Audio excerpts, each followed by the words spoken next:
पूरे तरीके से भागीदारी नहीं कर पाई। अगर वो ईमानदारी से भागीदारी करती तो कांग्रेस पार्टी सत्ता से कतई बाहर नहीं होती। इनके झूठ के पुलंदे पर जिस तरह भाजपा लोगों को गुमराह करती है, नरेंद्र मोदी जी ने गुमराह किया और अमित शाह जी ने गुमराह किया। सफाई कर्मचारियों के बीच में जाते थे, उस समय उनके पैर धोते थे। और आज वही जो प्रियंका गांधी जी सीतापुर गेस्ट हाउस की सफाई, जिस कमरे में उनको रात को रुकना था, उसमें झाड़ू लगाने कौन सा अपराध था? तो योगी आदित्यनाथ जी को ये बोलने की क्या आवश्यकता थी कि अब इनकी यही औकात रह गई है?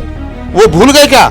इससे पहले तो उनके लोगों ने काम किया है। प्रधानमंत्री जो थे डॉक्टर ये नरेंद्र मोदी जी, अमित शाह जी पचकिया में वाल्मीकि बस्ती में आकर झाड़ू लगाते हैं। वही प्रधानमंत्री जी इलाहाबाद में, प्रयागराज में सफाई कर्मचारियों के पैर धोते हैं। उस समय इनको शर्म नहीं आई थी। जो बीजेपी है वो भारत की सोतेली माँ का जैसा व्यवहार कर रही है। मीडिया इस समय फुल जो है बीजेपी का हिडन एजेंडा पूरा करने में पूरा उनका सहयोग दे रहा है और दलित शोषितों को हाशिए पर रख रहा है, ना उनकी आवाज उठाई जा रही है। और मीडिया जो है वो भी भेदभाव करता ही है इनके साथ। मीडिया के लोग जो है कहीं और से नहीं आते, समाज का हिस्सा होते हैं। एग्जैक्टली। और समाज की जो सोच होती है मीडिया की सोच पे हावी होती है। और आज दुर्भाग्य ये बहुत देश का कि मीडिया जो है पूरा का पूरा मैनेज हुआ है।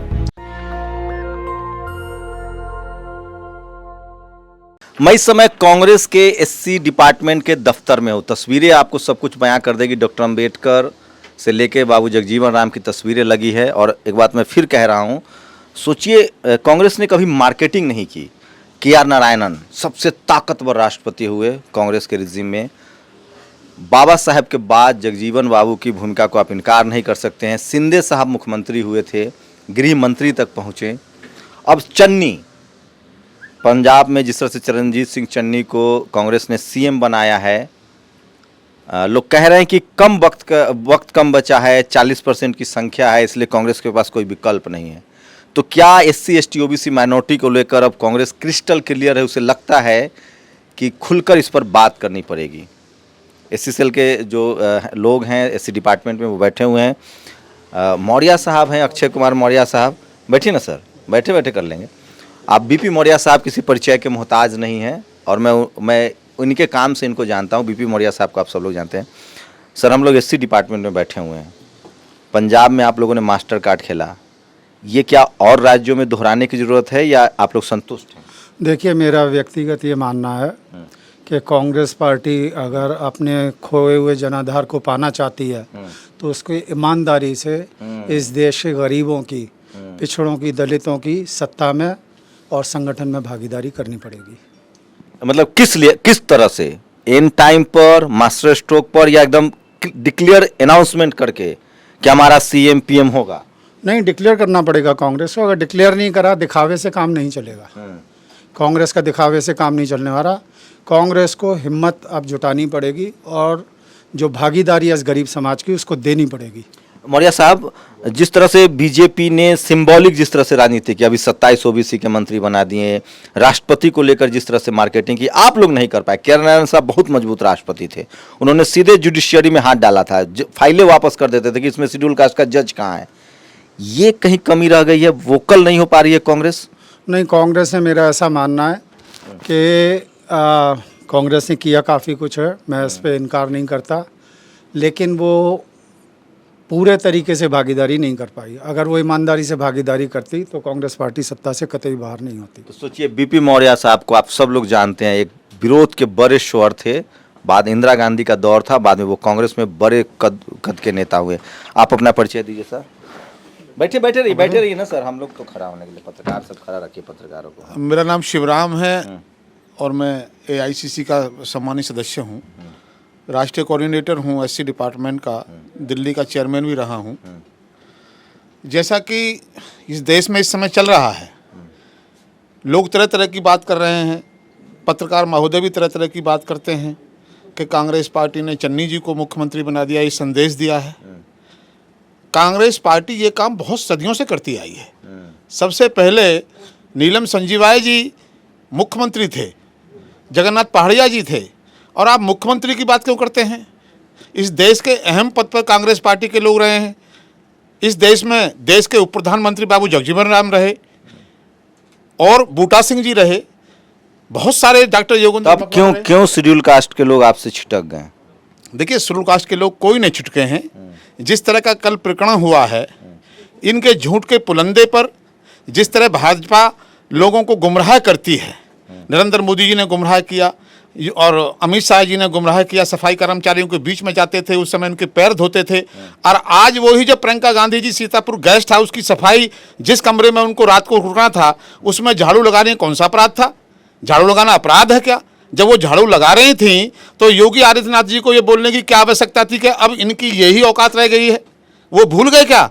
इससे पहले तो उनके लोगों ने काम किया है। प्रधानमंत्री जो थे डॉक्टर ये नरेंद्र मोदी जी, अमित शाह जी पचकिया में वाल्मीकि बस्ती में आकर झाड़ू लगाते हैं। वही प्रधानमंत्री जी इलाहाबाद में प्रयागराज में सफाई कर्मचारियों के पैर धोते हैं। उस समय इनको शर्म नहीं आई थी।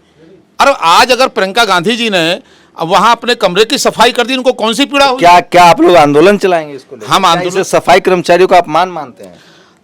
उनके कहने से योगी आदित्यनाथ जी ने कहा है, जो योगी आदित्यनाथ जी ने प्रियंका गांधी जी के ऊपर टिप्पणी की है, इसमें जग जाहिर है कि वो सफाई कर्मचारी दलितों के विरोधी हैं। उनकी मानसिकता दलितों के विरोधी रही है और वो उन्होंने कल कह के बता दिया। इसमें तो कोई दो राय नहीं है। और जो तरह तरह की बात हो रही है कि दलितों के लिए सबसे ज्यादा कांग्रेस पार्टी ने किया है। राष्ट्रपति से लेकर प्रदेशों के अध्यक्ष कांग्रेस पार्टी में रहे, यहां अहम पदों पर कांग्रेस पार्टी के लोग रहे। देश की सबसे बड़ी महापंचायत की अध्यक्ष बहन मीरा कुमार रही, सुशील कुमार सिंधे रहे, डॉक्टर योगेंद्र मकवाना रहे, मुकुल वासनिक रहे और कई सारे लोग रहे। ये कौन सी बात हो गई? नहीं, इस बात में तो दम है। मैं फिर कह रहा हूँ, लोकसभा के स्पीकर रही है मीरा कुमार, जगजीवन राव की बेटी रही है, लेकिन क्या परिस्थितियां हुई ऐसा कि बिहार जैसे राज्यों में जहाँ गैर रीजनल पार्टी जैसे राज्यों में भी शेड्यूल कास्ट के लोग, तमिलनाडु हो, आंध्र प्रदेश हो, कांग्रेस सिमट गई एक समय जब उन्होंने लंबे समय तक राज किया है। आप मैम अपना परिचय दे दीजिए पहले। मैं रितु चौधरी नेशनल कोऑर्डिनेटर हूँ और ऑल इंडिया दलित महिला कांग्रेस इंचार्ज हूँ। आपने कहा, देखिए ये सत्ता का एक दौर आता है, हमारा भी दौर रहा है, इनका भी रहा है। तो इस दौर में इस तरह के परिवर्तन होते रहते हैं। एक प्रश्न आपने किया मौर्य जी से कि क्यों हम मार्केटिंग नहीं करते हैं। आपको एक उदाहरण से ये मैं समझाना चाहूँगी कि मार्केटिंग हमेशा वो करता है जिसका प्रोडक्ट खराब होता है, वो मार्केटिंग करता है। जितने भी जेन्युइन कोई प्रोडक्ट होगा वो कभी मार्केटिंग नहीं करेगा। दूसरी बात, जो माँ बच्चा पैदा करती है वो कभी उस चीज़ का दिखावा नहीं करती है कि मैंने अपने बच्चे को आज कपड़ा पहनाया, कि आज नहलाया, कि आज ये किया, वो कभी नहीं करेगी। वो माँ करेगी जिस माँ ने उसे गोद लिया, या वो सौतेली माँ जो होती है वो करती है। और जो बीजेपी है वो भारत की सौतेली माँ का जैसा व्यवहार कर रही है, क्योंकि अंदर से वो भारत के प्रति उसके अंदर भावनाएं नहीं हैं। कांग्रेस के जन जन के अंदर, कांग्रेस के हर कार्यकर्ता के अंदर एक देशभक्ति की भावना है। वो देश के लिए सोचता है हर कार्यकर्ता। लेकिन कांग्रेस जो भाजपा जो है वो केवल और केवल अपने हिडन एजेंडास पूरा कर रही है। जो हिडन एजेंडा वो आज़ादी से पहले लेकर चले थे उनके, हालांकि आपको सब पता है, बताने की ज़रूरत नहीं है, लेकिन ये बताइए जी 10-20 साल की प्लानिंग लेके चलते नहीं हैं, ये 100-200 साल की प्लानिंग लेके चलते हैं। और इनका सीधा जो एजेंडा है वो हिंदू राष्ट्र बनाना, और हिंदू राष्ट्र में भी वो राष्ट्र बनाना जिसमें ये समरसता को ला सकें। और जिस प्रकार से मनुस्मृति में वर्ण व्यवस्था चली आई है, उसी वर्ण व्यवस्था को कायम रखना इनका मेन लक्ष्य है। उसी के लिए इस देश को बेचा जा रहा है, पैसा इकट्ठा किया जा रहा है, ताकि इनके आगे 100-50-100-200 साल तक इनके जो है हिडन एजेंडा पे ये काम कर सके, पूरे कर सके। क्यों नहीं? ईमानदारी से बताइए, कांग्रेस में आप हैं, मैं तो किसी पार्टी में नहीं हूँ, मेरा काम है सवाल पूछना। मनुस्मृति की बात की आपने, क्या कांग्रेस में आप जब आपके जो कलीग हैं जो जनरल कैटेगरी के, उनसे मनुस्मृति पर कभी बहस होती है?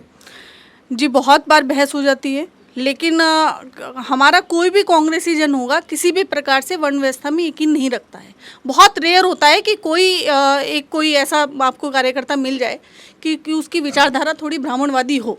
लेकिन ज़्यादातर जो हमारा कांग्रेस का है, कांग्रेस की अलग विचारधारा है, जो कांग्रेस की विचारधारा है, जो कांग्रेस का संविधान कहता है, जो कांग्रेस का मैनिफेस्टो कहता है, वो हमेशा बराबरी की बात करता है। उसने कभी जातिवाद या वर्ण व्यवस्था या किसी एक जाति को बढ़ावा देने की बात नहीं करी है, और हमेशा दलित, शोषितों, वंचितों को हमेशा आगे, मजदूर किसानों को रखा है। राहुल जी और प्रियंका जी को, चूंकि आप लोग कांग्रेस से हैं तो उनसे मिलना जुलना भी होता होगा, उनको कैसे देख रहे हैं इस पैरामीटर पर?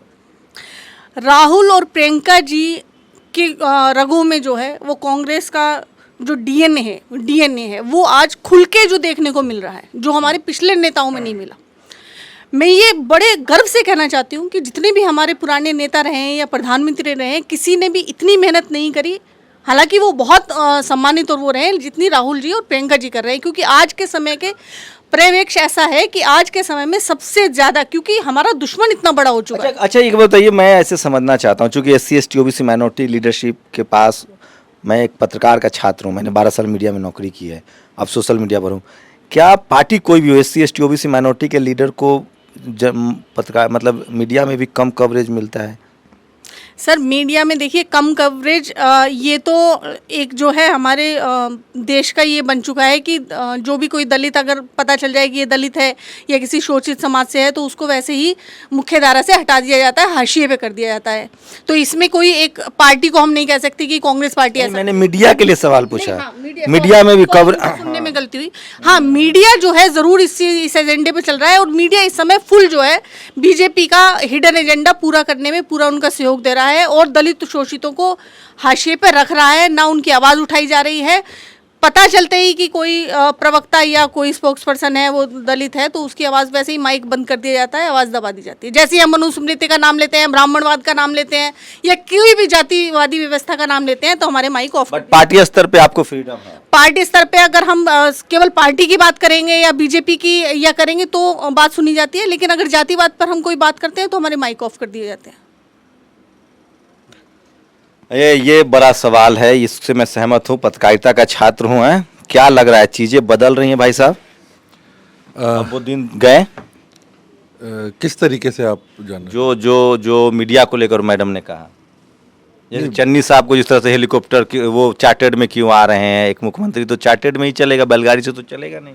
नहीं, जहाँ तक बात करते हैं आज के समय में दलितों की, देश के अंदर बात करें तो कहीं ना कहीं इस समय जो एजेंडा RSS का रहा है आज़ादी से भी पहले का, और जो इन्होंने सामाजिक समरसता बना के जो इनको, जो हमारे दलित साथियों के अंदर भी जो उपजातियों के अंदर इनको बांटने का जो इनका एजेंडा था, कहीं ना कहीं मैं समझता हूँ, और एक कांग्रेसी वर्कर होने के बाद भी मैं इस बात को कह रहा हूँ कि वो उसमें लगभग बहुत हद तक कामयाब हुए, तभी जाके 2014 में देश के दलित युवाओं ने मोदी को वोट दिया और वो प्रधानमंत्री बने।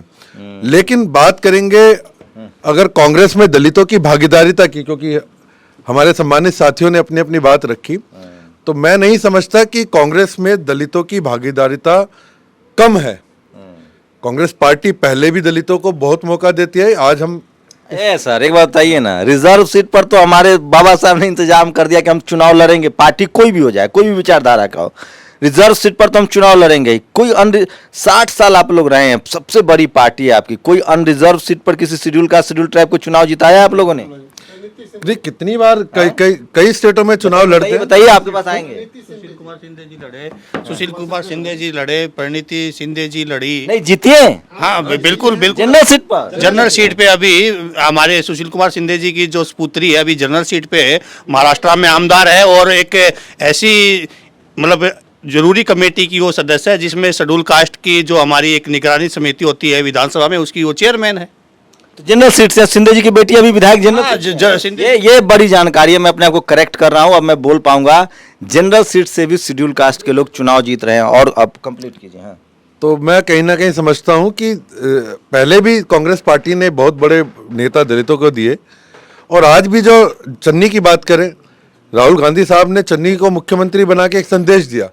होता है कि सब चीज़ें राहुल गांधी खुद से तय नहीं कर पाते थे, लेकिन अब मुझे लगता है कांग्रेस पार्टी की लीडरशिप को बोल्ड डिसीजन लेने हैं। हम बात करें, अभी तमिलनाडु में चुनाव हुआ, कांग्रेस पार्टी के जो सदन के नेता है वो हमारे ST डिपार्टमेंट के चेयरमैन है, और उनको वहाँ मौका दिया राहुल जी ने। और राज्यसभा में भी आपके खड़गे साहब को अपोजिशन लीडर और खड़गे साहब को आप देखो, वो पहले लोकसभा में थे, लोकसभा किसी तरह से वो रह गए, राज्यसभा में लाके। मौर्य जी के पास एक बार और जाएंगे, जो बड़ा सवाल है, वरिष्ठ नेता है मौर्य जी, क्या लग रहा है मीडिया के स्तर पे भी कास्टिज्म का शिकार हो जाते हैं SC ST के नेता? इसलिए नहीं आ पाते हैं क्योंकि उनको वोकल नहीं होने दिया जाता है, मौका नहीं मिलता है, देश जान नहीं पाता। देखिए क्या है कि हिंदुस्तान में, भारत में एक समस्या है, जो शेड्यूल कास्ट के लोग हैं या शेड्यूल ट्राइब हैं या OBCs के लोग हैं, इन लोगों को जो है अवसर दिया ही नहीं जाता, और मीडिया जो है वो भी भेदभाव करता ही है इनके साथ। मीडिया के लोग जो है कहीं और से नहीं आते, वो समाज का ही हिस्सा होते हैं। हाँ एग्जैक्टली। और समाज की जो सोच होती है मीडिया की सोच पे हावी होती है। और आज दुर्भाग्य ये बहुत देश का कि मीडिया जो है पूरा का पूरा मैनेज हुआ है। मैं अपनी अनुभव शेयर करूंगा, लंबी बातचीत हो गई। आज एससी डिपार्टमेंट के जो चेयरमैन है नितिन राउत, उनका जन्मदिन भी है, एक ये भी बड़ा मौका है। मैं एक बात अपनी ज़रूर शेयर करूंगा, मैं बीजेपी हेडक्वार्टर पहले भी आता था, खुल के बात नहीं होती थी। अब सुरजेवाला आते हैं और वो कहते हैं कि मेरे 3 सीएम हैं, 2 ओबीसी के और 1 शेड्यूल कास्ट के। मैं फिर कह रहा हूँ 21वीं सदी डॉक्टर अंबेडकर की सदी होगी, और वो तमाम लोग जो हाशिए पर रहे हैं उनकी राजनीतिक भागीदारी, सामाजिक भागीदारी और आर्थिक भागीदारी तय होना बाकी है। सब कुछ वैसा नहीं है जैसा पार्टी दफ्तरों में आपको दिखता है। हाँ बताइए। हाँ एक विषय को आप छोड़ रहे हैं। हमारे सम्मानित साथियों ने कहा, क्योंकि मैं हरियाणा से आता हूं और हरियाणा में लगभग 17% शेड्यूल कास्ट पॉपुलेशन रहती है, सब जातियों को मिला के। पिछले 15 साल से हमारी नेता सोनिया गांधी जी ने, राहुल गांधी जी ने शेड्यूल कास्ट प्रदेश अध्यक्ष हरियाणा में, पूरे देश में ऐसा है कि पिछले 15 साल से शेड्यूल कास्ट मुख्यमंत्री बताइए सर। नहीं, आने वाले समय में मुख्यमंत्री भी हो सकता है राहुल जी और सोनिया जी। हम पार्टी को जिताने का काम है। पहले मौलाना जी हमारे प्रदेश के अध्यक्ष रहे, फिर अशोक तंवर जी रहे, अब पिछले 2 साल से कुमारी शैलजा जी। कांग्रेस बदल रही है, मैं फिर कह रहा हूँ कांग्रेस बदल रही है। चन्नी के बाद जिस तरह से वो मीडिया या बीजेपी बैकफुट पर है, चन्नी को लेकर जिस तरह से कांग्रेस ने फैसला लिया और उसके बाद कांग्रेस को जिस तरह से फायदा मिल रहा है, उसके बाद से तय है। राहुल गांधी को मैंने बहुत करीब से देखा, 1-2 बार उनकी बातें सुनी हैं, उनको क्रिस्टल क्लियर हैं कि इस देश में एससी एसटी ओबीसी माइनॉरिटी की भागीदारी राजनीतिक रूप से और सामाजिक रूप से बढ़ानी पड़ेगी। एक बात मैं यहाँ जोड़ना चाहूँगा, कांग्रेस को आप कैसे देखते हैं मुझे नहीं पता, लेकिन प्रियंका गांधी, राहुल गांधी कि जो पूरी राजनीतिक और सामाजिक समझ है उसके पीछे सोनिया गांधी की पूरी परवरिश है। उनका जन्म इटली में हुआ, वो विदेश से आई, और शायद यही वजह हो सकता है कि वो मनुवाद को लेकर क्रिस्टल क्लियर है कि इस देश में जातिवाद होता है। परवरिश का फ़र्क पड़ता है, बहुत ज़रूरी है। इसलिए राहुल गांधी, प्रियंका गांधी, मैंने सुना है कि प्रियंका गांधी जो हैं उन्होंने एमफिल किया है बुद्धिज़्म में, तो कुछ तो चीज़ें होंगी। सोनिया गांधी ने जिस तरह के बिल दिए, राइट टू एजुकेशन हो, राइट टू फूड हो, तो कांग्रेस बदल रही है। मैं फिर कह रहा हूँ, इस देश की विडंबना रही है कि आज़ादी के बाद सबसे ज़्यादा जो टॉप के पावर के पोजीशंस रहे हैं वो अभी भी देश की बहुसंख्यक आबादी एससी एसटी ओबीसी माइनॉरिटी के हिस्से में नहीं आई है। सीएम हो, पीएम हो, फाइनेंस मिनिस्ट्री हो, हेल्थ मिनिस्ट्री हो, डिफेंस मिनिस्ट्री हो, सोशल जस्टिस तक मामला चलता रहा है। कांग्रेस ने कई बार इस लीग को तोड़ने की कोशिश की है, लेकिन अब जिस तरह से देश के 90% आबादी जो है उसके जो युवा हैं वो कॉलेज यूनिवर्सिटी जा रहे हैं, ऐसी महिलाएं हैं तेज़ तरार जो राजनीति में आ रही हैं, वो सीधा सीधा भागीदारी पूछ रही हैं। और आज मान्यवर कांसीराम साहब का भी परिनिर्वाण है, तो उन्होंने कहा था कि वोट हमारा, राज तुम्हारा नहीं चलेगा। और इस वजह से तमाम पॉलिटिकल पार्टी में एससी एसटी ओबीसी माइनॉरिटी की लीडरशिप बढ़ रही है। नेशनल दस्तक की यही कोशिश है कि ऐसे तमाम लोग जिनको मीडिया ने हाशिए पर छोड़ा, जिनको दलों ने हाशिए पर छोड़ा, उनकी बातें आप तक पहुँचाई जाए।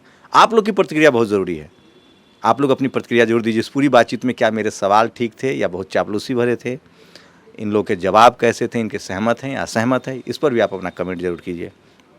कैमरा पर्सन जसीम के साथ Shambhu Kumar Singh, national Dastak, Congress headquarter, Delhi. National Dastak की आपसे गुजारिश है कि अगर इसको बचाना चाहते हैं तो नेशनल दस्तक को सब्सक्राइब करने के लिए रेड कलर के सब्सक्राइब बटन को दबाएं, फिर बेल आइकन की घंटी दबाएं। नेशनल दस्तक को बचाने के लिए बहुत ज़रूरी है कि हर खबर को शेयर करें, लाइक करें, कमेंट जरूर करें।